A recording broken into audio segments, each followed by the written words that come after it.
Kishore. I am studying from Amalorpavam school in 8th standard M section.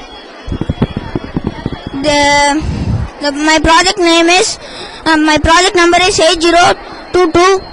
My project name is automatic watering plant system. The project is made up of Arduino board and LDR systems. It is made up of automatic watering system. The uses of this project is day-to-day life. The field is getting very mostly affected by waters having acidity. This will clean the acidity and keep the project very neat.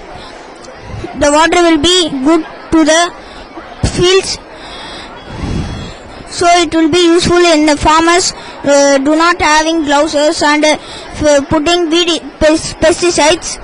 This is the uses of this. Thank you for one and all.